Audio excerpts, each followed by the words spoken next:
Yun, magandang araw po sa inyo lahat, Luzon, Visayas, Mindanao, pati na rin po sa mga kababayan nating OFW diyan. Sana po lahat po kayo nasa mabuting kalagayan. So, welcome po sa panibagong reaction video dito sa Makapili TV. Ngayon ito, pagkwentuhan lang po natin itong si Senator Raffy Tulfo na sinita po yung ating airport dahil sa mga nakabalandrang mga panahon ng tubig ulan dahil sa isa na namang kahihiyan po ang nangyari sa ating airport kung saan tumutulo po ang kanilang mga bubong at yun nga, nakahambalang yung mga panahon ng tubig ulan. So siyempre, kung titingnan ninyo, hindi maganda dahil nga sa ang airport, isa sa pinakaunang ano di ba, first impression last, sabi nga nila. So yung mga foreigner na bumibisita dito sa ating bansa, kung ganyan yung makikitang senaryo na yung airport na imbis na ang kumbaga minsan ini-expect kasi 'di ba minsan too much expectation yung iniisip ng mga bumibisita sa atin tapos pagdating dito ito pala ang realidad. So totoo yung expectation versus reality. So ganyan yung nangyayari ngayon. So hindi ito pinalagpas ni Senator Raffy Tulfo. At the same time pag-usapan din natin yung kasi kahit walang pasok suspended yung trabaho sa Senado, still si Senator Raffy Tulfo nagpatawag pa rin po ng meeting sa mga nasasakupan ng kanyang komite, particular sa transportation. So, taliwas sa taliwas dun sa mga pinakakalat na video na sinasabing si Senator Raffy Tulfo daw, nagnanakaw daw ng oras. Kasi yan yung pinapakalat nitong mga naninirang mga vlogger, particular yung yung mga vlogger na lawyer, mga abogadong YouTuber. So, yan yung pinakakalat nila. So, dito ko kontrahin. Kumbaga ito, pwede mong ibangga kung totoo yung sinasabi nila na si Senator Raffy Tulfo nagnanakaw daw ng oras. So, yan po yung mga pagkikwentuhan natin ngayon. Pero kung hindi ka pa nakasubscribe sa Makapili TV, baka pwedeng pakipindot po muna yung subscribe button at the same time, palike na rin ng video. Wala namang pumbayad dyan. Kaya, pindot na. So ito, panoorin po natin itong video galing kay Kawanted at kay Attorney Freddy Villamor. Shout out po sa inyo. Welcome po sa Makapili TV. So ito, panoorin na po natin itong video to.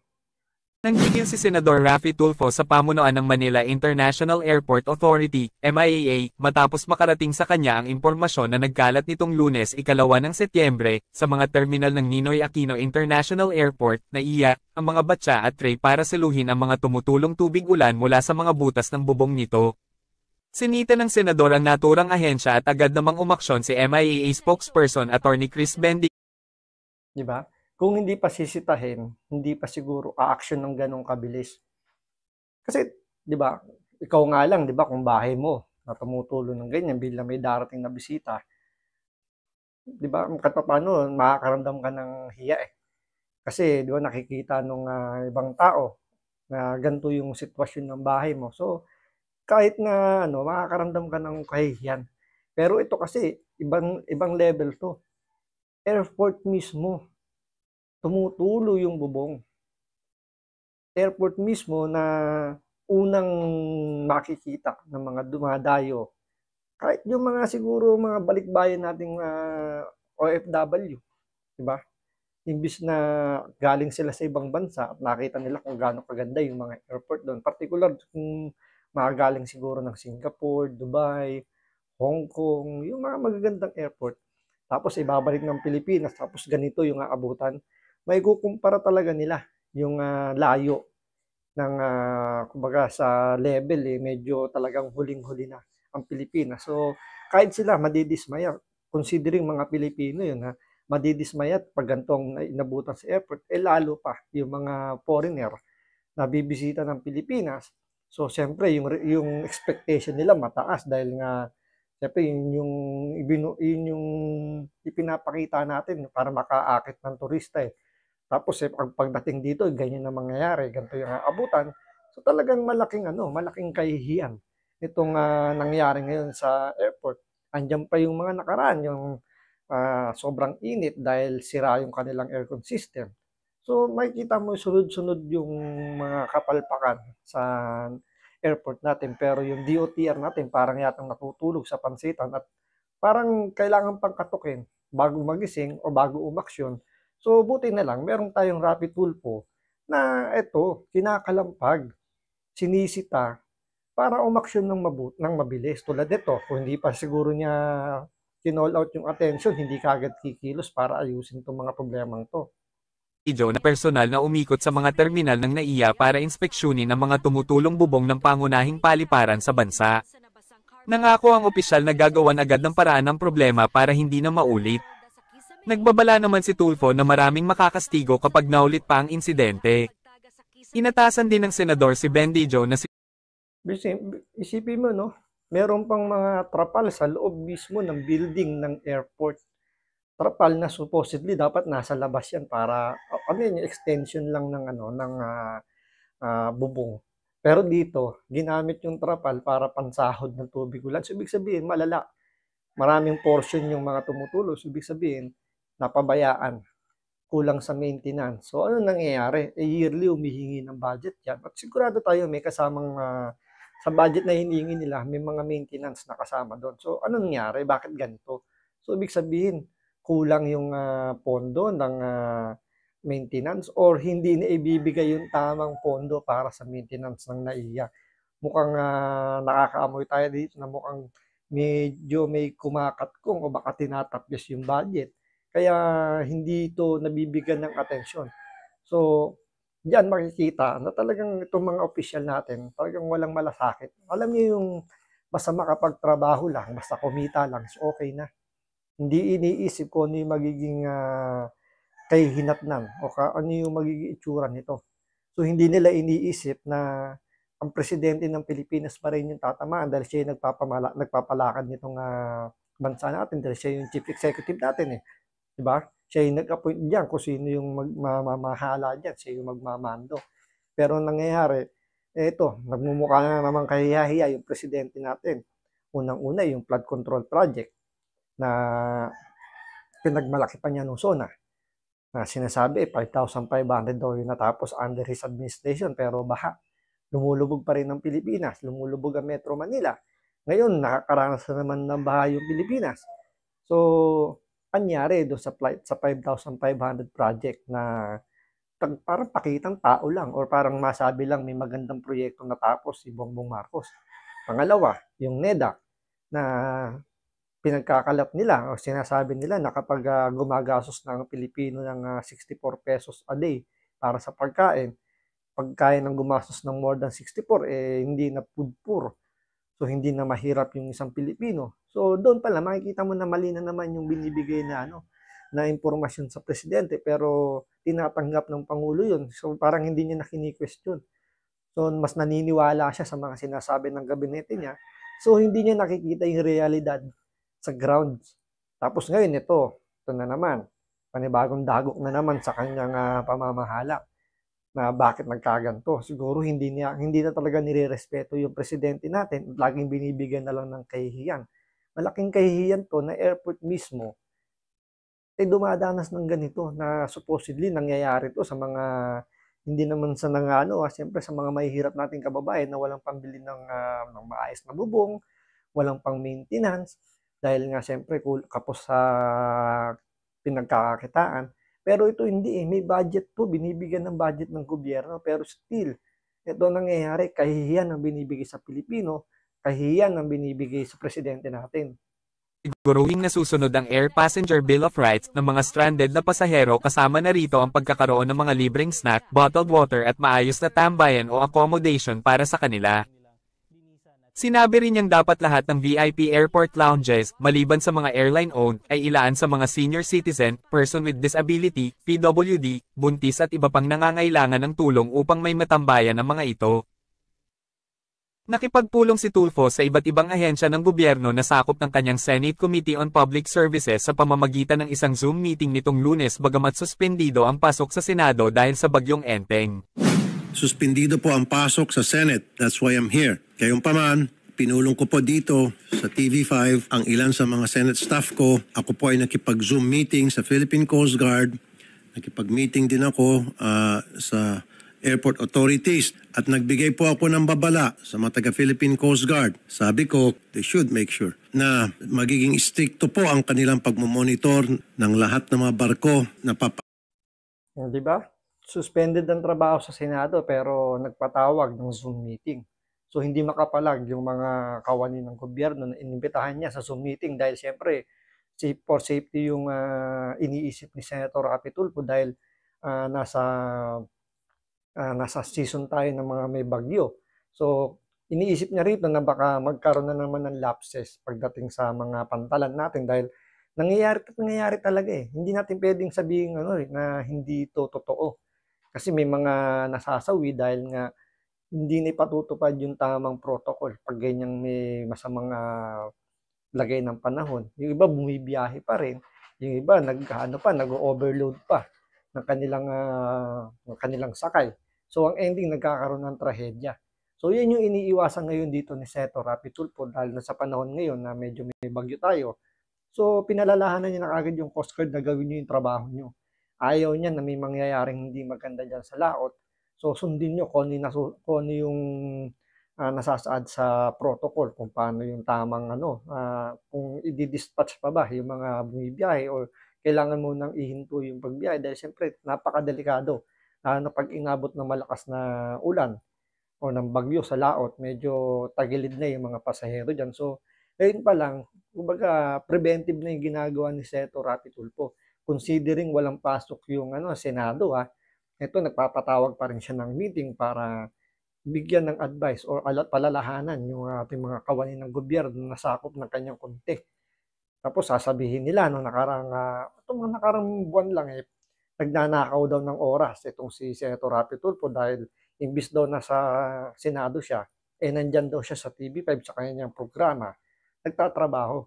So hindi nila naisip na kumbaga hindi nila inisip kung ano ba talaga yung working hours ng mga senador. So hindi nila kinukonsider yung kung anong oras ba pumapasok yung mga senador o iniisip nila siguro may time card itong mga senador natin na kailangan 8 hours na nagtatrabaho sila. So hindi nila alam yun. Kasi nga sabi nga nila mga bobo nga mag-isip hindi naman to mga empleyado na dumaan sa civil service. Ito yung mga elected official to. So parang presidente yan, sila yung namimili kung anong oras sila magtatrabaho for as long as nagagawa nila yung kanilang trabaho. So nag-number 1 pa nga si Senator Rapi Tulfo dahil isa siya sa mga senador na halos perfect attendance at talagang masasabi mo nagtatrabaho. Bakit mo nasabi nagtatrabaho? Every time may Senate hearing, nandun siya uma-attend.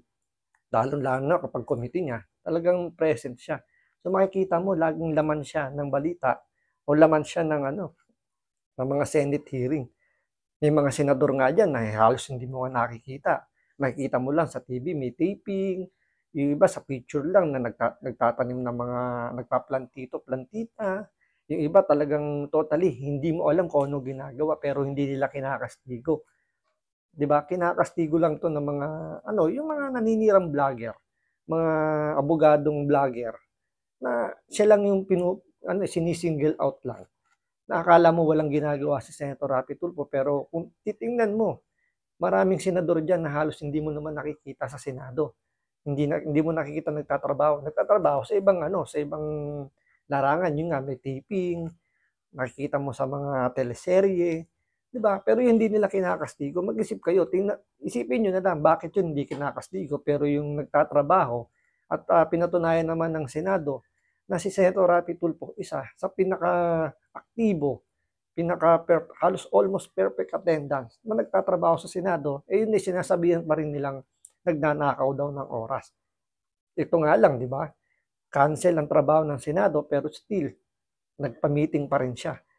So walang magawa yung mga resource person niya, kailangan nilang umattend kasi present si Senator Rapi Tulfo Kailangan niyang gampanan yung trabaho niya Pero maganda dahil nga at least pinalalahanan dahil kumbaga nagbibigay siya ng warning na kapag yan may nagkaroon ng problema dyan, mananagot kayo sa akin.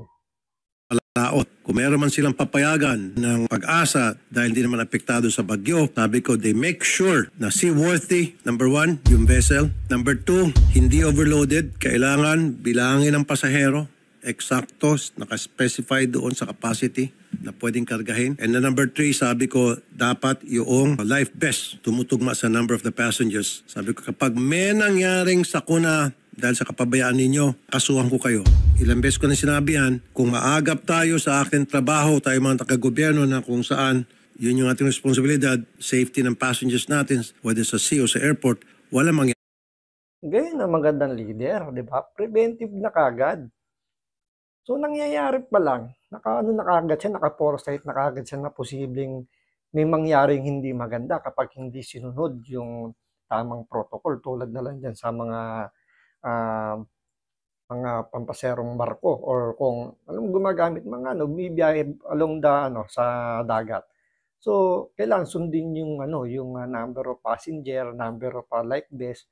So yung mga safety precaution dapat ginagawa. So may babala na siya rito na kapag may nangyaring hindi maganda diyan at hindi nasunod yung tamang protocol, mananagot kay Senator Raffy Tulfo at kakasuhan talaga niya. So ganyan yung leader.